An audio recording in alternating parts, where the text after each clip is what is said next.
queria que tu falasse exatamente disso, do que é a milonga, do que representa a milonga para esse nosso gaúcho, para esse nosso pampa, que é maior do que só o Rio Grande do Sul, que só o Uruguai, que só a Argentina. Sabe que uma coisa curiosa, quando eu comecei a tocar no Uruguai e na Argentina, justamente as milongas, e depois quando eu musiquei o Borges, que acabou tendo mais repercussão ainda lá, né? Muita gente se perguntava assim com relação à milonga, por que porque para eles lá a milonga era uma coisa um pouco do passado, vamos dizer assim, de certa forma, né? Mas para nós aquele é muito presente, muito viva, muito presente na música contemporânea, na música moderna, na música popular moderna, entende? Não era tanto lá na Argentina, assim. Então até tem gente lá que, no caso, aborda o meu trabalho como se eu fosse uma espécie de renovador da milonga, vamos dizer assim, né? Que era sempre associada com as coisas mais do passado e tudo mais. E para nós aqui ela está na ordem do dia, né? O Bebeto, que é da geração mais ou menos dos meus irmãos, é um pouco mais velho que eu, evidentemente começou antes a fazer essas coisas, né? Foi um dos caras que me influenciou também, ele, meus irmãos, toda a geração deles lidou muito com o regionalismo, sempre de um jeito diferente, muito original, né? Muito um pouco em contra do tradicionalismo. Então, eu vinha compondo milongas desde garoto, né? A semeadura eu fiz com 17 anos. Depois, eu musiquei já uma do Borges aos 19, a milonga de Manuel Flores. E assim foi indo, né? E até nesse álbum novo, agora do Ramilonga, tem um manuscrito meu de 83, eu tinha 21 anos, e eu dizia assim, tive a ideia da Ramilonga, estou a caminho de mim, barará, escreva umas coisas na minha agenda. E tu vê, eu escrevi isso 2 anos antes de compor a música e 14 anos antes de gravar o disco. Então, a Ramilonga se tornou uma espécie de um centro gravitacional de outras milongas que eu fui fazendo, né? E que eu fui fazendo e guardando. Eu achava que elas não encaixavam em outros trabalhos, assim. Por exemplo, quando eu fiz o Tango, meu terceiro LP, eu já tinha a música Ramilonga composta, mas eu achei que ela não cabia ali, que não tinha a ver com o disco, entende? Então, eu muitas vezes sacrifiquei músicas importantes, vamos dizer assim, não gravei só por ela ser bonita, eu achar que ela ia fazer sucesso, esse tipo de coisa. Eu sempre procuro guardar as canções que eu acho que vão, de certa forma, centralizar outros trabalhos, e com o Ramilonga foi isso. E aí, bom, aí em 97 por aí eu gravei e lancei o Ramilonga, né? E foi uma reviravolta para mim, assim, porque eu me passei a autorreferenciar muito, assim, né? Eu defini meu caminho, vamos dizer assim, naquele momento. Vitor, eu também adoro, e é uma coisa, claro, que a gente não vai ter tanto tempo para isso, mas normalmente nas lives, nas entrevistas, eu gosto de pegar um trecho, algum de algum referencial, eu até ia pegar da Primavera, da pontuação, mas eu peguei da própria estética do frio, porque é o tema, né? O tema desses, da conferência, né? Lá em Genebra também, mas eu peguei só o detalhe daquela constatação em Copacabana, daquela... Tinha uma coisa que na literatura é muito comum, que é o estrangeiro, né? A pessoa estar num lugar, mas não estar muitas vezes pertencendo. Isso te aconteceu. Daí aqui eu só vou pegar um detalhezinho aqui, tu falando, seminui suando, reconheci imediatamente o lugar como meu e desejei estar não em Copacabana, mas num avião rumo a Porto Alegre. O âncora, por sua vez, adotaram um tom de quase incredulidade, descrevendo aquelas imagens do frio como se retratassem outro país. Chegou a defini-las como de clima europeu. Aquilo tudo causou em mim um forte estranhamento. Eu me senti isolado, distante, não do Rio Grande do Sul, que estava mesmo muito longe dali, mas distante de Copacabana, do Rio de Janeiro, do centro do país. Pela primeira vez, eu me senti um estranho, um estrangeiro em meu próprio território nacional diferente, separado do Brasil. Vitor, o teu texto é muito seminal, é muito basilar, assim, para várias interpretações do que é, e eu sei que tem outros teóricos também que falaram de alguma outra forma, mas tu coloca tudo como a pessoa, Vitor, se coloca dentro desse ensaio, né? Queria que tu falasse um pouco da atualidade dessa estética do frio, o que tu foi mudando ao longo do tempo também. Bom, a estética do frio, então, esse período aí isso aí era finalzinho da década de 80, 87, quando eu tive o insight, né, quando me veio a expressão, quando eu me dei conta que o frio nos simbolizava, né? Tem gente que às vezes, lá em Genebra mesmo, depois da apresentação que eu fiz do texto, o primeiro comentário foi o seguinte: mas tu não podes falar em estética do frio, porque o frio não é uma exclusividade do Sul, ele tem em outros lugares também. São Paulo é frio. Eu disse: sim, tem festival de inverno até no Piauí, festival de inverno no Ceará, mas o frio não representa esses lugares. E dentro do contexto brasileiro, do Brasil tropical, como o mundo conhece, o frio representa o Sul. Se tu perguntar em qualquer lugar do Brasil, né, onde é o Brasil frio, até hoje eu vejo quando falam na televisão, a moça do tempo, aquela vem falar, vamos, que é o Brasil do calor e o Brasil do frio. Todo mundo já sabe qual é o Brasil do frio, né? Então eu me dei conta disso, assim, me dei conta quando eu tive esse insight, eu comecei a pensar sobre do meu sentimento de inadequação como compositor, mas o meu sentimento de inadequação era tanto em relação ao Brasil, do que se esperava que eu fizesse como música popular brasileira, mas inclusive dentro do Rio Grande do Sul, né? Porque o Rio Grande do Sul tinha todo aquele patrulhamento, a gente pode até dizer ideológico, do tradicionalismo, do que pode, o que não pode, né? Toda a música regionalista tinha essa cara de museu, vamos dizer assim, né? E lá no Rio mesmo, eu ouvia as pessoas me dizerem: vocês no Sul são muito tradicionalistas, né? A imagem que as pessoas faziam da gente. A música urbana de Porto Alegre não existia lá, simplesmente. A única coisa que eles tinham como referência nossa era tudo aquilo que fosse meio folclórico, entendeu? E os anos 80 foi um período de muito nativismo e muita coisa, então aparecia muita música regional, assim, eventualmente, mas sempre com esse caráter de coisa pitoresca, de curiosidade e tal, né? E aí me coloquei esse desafio: como seria uma estética do frio, ou seja, uma estética desse lugar do Brasil que falasse de nós com propriedade, não necessariamente que quando eu fosse falar de mim eu tivesse que virar um personagem gaúcho, falar assim, cantar isso, esse é aquele tema, né? E aí, bom, eu me coloquei esse desafio e comecei a correr atrás, né? Na verdade, eu estou correndo atrás até hoje. Eu trabalho constantemente com isso, com as ideias, com as reflexões, né? O que foi interessante é que o momento que essa expressão veio à tona, vamos dizer assim, nem fui eu que falei sobre ela, o Juarez Fonseca que acabou botando no jornal, porque eu tinha contado para o Felipe Elizalde, compositor amigo meu, ele contou para o Juarez, o meu irmão Cleiton também, eu tinha falado para ele também falou para o Juarez, e o Juarez falou lá, mas foi muito interessante porque aquilo me fez perceber que foi como um rastilho de pólvora, assim, entende? A expressão parecia que ela ia ao encontro de uma necessidade, de uma carência das pessoas, de alguma coisa que falasse delas, alguma linguagem que falasse delas, algum movimento, algum qualquer coisa, entendesse?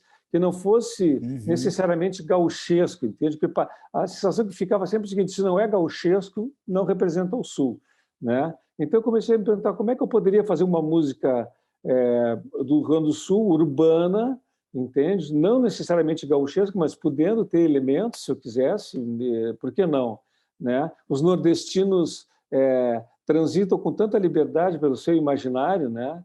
Tu vê isso na história, Alceu Valença, Mangue Beat, Lenine, todo mundo, está todo o tempo, o próprio Luiz Gonzaga, né? Eles estão todo o tempo, Chico César, eles não tem restrição, não tem isso pode, aquilo não pode, isso é gaúcho, isso não é gaúcho, esse instrumento não dá. A gente via aqui o tempo todo, entendeu? E então a estética do frio, para mim, ela veio um pouco como uma reação, tanto a reação a essa estereotipia do Rio Grande do Sul, do gaúcho, como também uma reação da brasilidade, porque tinha sempre aquela coisa assim do Rio Grande do Sul não se espera que venha nada muito brasileiro, entende? Porque a brasilidade parece que a gente não tinha direito a ela, entende? E eu, como compositor, eu não me permitia, naquela época, compor sambas, compor coisas que fossem da tradição brasileira, entende? Então eu me impus, vamos dizer assim, quase que um desafio de lidar tanto com a minha tradição brasileira como com a tradição regional. E aí fui fazendo esse caldo aí de ideias, né? Para fechar, Vitor, a pergunta que tu falaste dessa questão do show, a gente também estava um papo de bastidor antes de começar, e essa coisa que o show o show é como aquelas músicas feitas para aquele momento, é o disco novo, é o trabalho. Esse show do Salão de Atos da PUC, no dia 7 de outubro, vai ser dessa forma, até tem aquela brincadeira que tu fala do Lulu Santos também, né? Que é aquela coisa, uma ou duas músicas novas e o resto sucessos, né? Eu queria que tu falasse um pouquinho de como vai ser esse show para criar expectativa no nosso público. Não, para mim é sempre o contrário disso que o Lulu falou uma vez. Sim, sim. Eu normalmente lanço um disco e gosto de me centrar naquele repertório e tal. E aqui no caso mais ainda, porque enfim, é a comemoração do Ramilongo, relançamentos, vou reunir os músicos que gravaram comigo. Então a gente vai tocar todas as músicas do Ramilonga e mais algumas músicas do Delibab, que é também com um repertório com poemas do João da Cunha Vargas, né? Músicas como Chimarrão, Querência, Pé de Espora, Mango, né? São músicas que eu nunca toquei com grupo, só toquei com o Carlos Moscardini, né? 2 violões e tal, mas que tem tudo a ver com o repertório do Ramilonga. E Semeadura também, né? Que é a minha primeira milonga, então vai ser tudo em torno de milonga, só vai ter milonga. Vitor, para terminar agora, para a gente, tem uma coisa que eu gosto muito de te ler como um artista, esse múltiplo, que escreve, que pega uma pajada ou que pega um trecho de alguém e já transforma.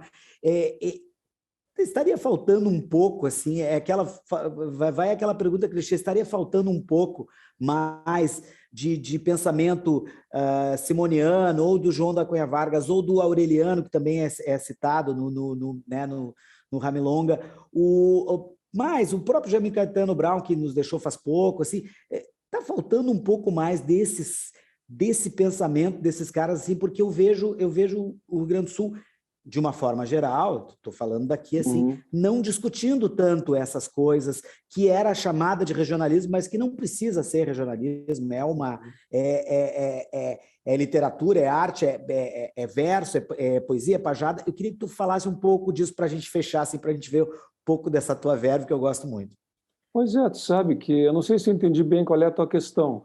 Sim. Mas, por exemplo, eu adoraria encontrar outros poemas como o do João da Cunha Vargas, por exemplo, entendesse? Para o meu azar, o João Vargas escreveu 13, 14 poemas só, né? O João Simões Lopes é contos e tal, né? Então, por exemplo, eu, como compositor, adoraria ter aí um manancial de poemas, de poesia e tal, né? E não tenho encontrado, né? E agora, por outro lado, eu acho interessante eu acho que não sei se é isso que tu quis dizer, que é a discussão em torno do regional, do mundo, isso baixou um pouco a poeira. Eu acho isso muito legal, porque eu acho que é como se isso tivesse voltado um pouco para o seu nicho, vamos dizer assim. Porque se tu pensar como foi os anos 80, foi 80 e metade dos 90, foi uma espécie de um ápice assim, de todo um trabalho com relação ao regionalismo, ao tradicionalismo, que, grosso modo, começou a ser feito lá no começo dos anos 50 pelo Barbosa Lessa, o Paixão Cortes, e aquilo veio vindo, aquilo ganhou uma dimensão política, ganhou uma dimensão de oficialidade, entende? Tinha uma secretaria disso no governo, né? Se tornou uma coisa, os festivais vieram a partir disso e se tornaram um grande mercado, né? E onde há mercado, onde as pessoas podem trabalhar e ganhar, tu tem produção, entende? Se por exemplo, vamos dizer uma bobagem, se a valsa virasse um grande mercado hoje em dia aqui, tu ia ter compositores de valsa assim em cada esquina, entende? Então, como o regionalismo veio, além de toda a questão ideológica, programática do tradicionalismo, né? Houve uma dedicação muito grande do Barbosa, do Paixão, especialmente do Barbosa, eu acho, para organizar esse movimento, né?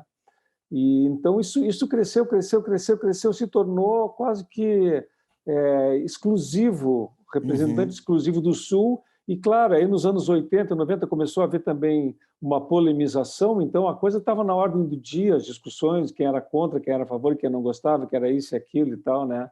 O Ramilonga se fez um pouco filho dessa discussão, a minha opinião nessa discussão, vamos dizer assim, né?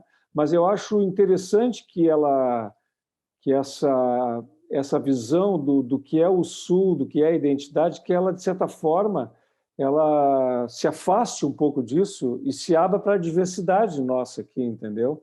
Porque eu acho que ela não... É o que eu digo quando eu falava muito em estereotipia, lutar contra o estereótipo do gaúcho, é porque ela vinha muito daí, dessa coisa oficialesca, né? Dessa coisa um pouco pesada, passadista, que os jovens nunca gostaram muito disso, né? Tem muito jovem que não gosta da coisa do gaúcho, porque remete a militarismo, remete a um passado mais reacionário, isso e aquilo, né? Então, eu te digo que eu gosto, assim, como está hoje em dia. A música regional está mais no seu nicho, as coisas... Eu percebo a geração do meu filho, e até mais novas ainda, trabalhando com coisas do gauchismo, do imaginário regional, mas com muito mais liberdade, sem ter um corte festivalesco, porque tem mais isso, a música de festival, ela tem um estilo. Quando tu compõe uma música para um festival, tu quer que ela faça sucesso, que ela ganhe, que ela repercute. Então, isso acaba impondo um estilo de música de festival, que acaba sendo ruim também, entende? Então, eu acho bom que isso tenha acalmado e passado. Eu sei que é uma pena que um mercado quase que se extingua, assim, não é legal, mas as pessoas têm que achar outros caminhos também, entende? Eu acho que para a diversidade, para a nossa linguagem, isso é muito mais interessante. É uma coisa que eu vinha forçando com a estética do frio, que eu venho forçando, que é isso, assim, colocar um outro ponto de vista. O negócio que eu falo na estética do frio, que o Calvino, né, o Ítalo Calvino fala, quando ele fala sobre leveza, ele diz que a leveza é quando a gente olha uma coisa de um outro ponto de vista. Aquilo que tem um peso, que tem um ranço, quando tu pega e olha de outro ponto de vista, aborda ela de outra maneira, ela ganha leveza, o ranço dela desaparece, né? Eu acho que o Ramilonga deu essa contribuição no sentido dessa abordagem do regionalismo, assim como outros artistas fizeram isso também, né? O próprio Bebeto, como tu falou, o Almôndegas tinha feito antes. Cada um vai fazendo a sua maneira, o seu jeito, né? Eu acho até que o Barbosa Lessa, ele teve uma contribuição incrível, muito grande para a nossa cultura e tudo, mas para a nossa arte ele teria dado uma contribuição muito maior se ele tivesse sido mais compositor do que organizador do movimento. Acho que ele botou uma energia tão grande nisso de organizar o gauchismo, né, que isso adquiriu um tamanho assim que nem eles gostavam mais no final, né? O Barbosa e o Paixão acharam que a coisa tinha descambado para um lado que eles não curtiam, né? Enfim, exatamente. São essas coisas. Mas o Rio Grande do Sul é muito jovem, está se fazendo ainda. Nós estamos aqui fazendo a nossa parte. Exatamente, senhoras e senhores. Vítor Ramil, muito obrigado, Vítor, pelo teu tempo. E esse show, dia 7 de outubro, não perca, Salão de Atos da PUC, a partir das 21 horas, né? Teremos Vítor Ramil. Só falando que tu falou os músicos, mas deixa eu ver, me corrige se está errado. Edu Martins no contrabaixo, André Gomes na citar, Alexandre Fonseca, tablas de percussão, e Roger Scarton no harmônio. Isso, né? Isso aí. Perfeito, gente. Tá bom. Vítor Ramil, muito obrigado. Grande beijo, querido. Gonzaga. Boa semana. Obrigadão. Abraço grande. Tchau. Abraço. Tchau, tchau.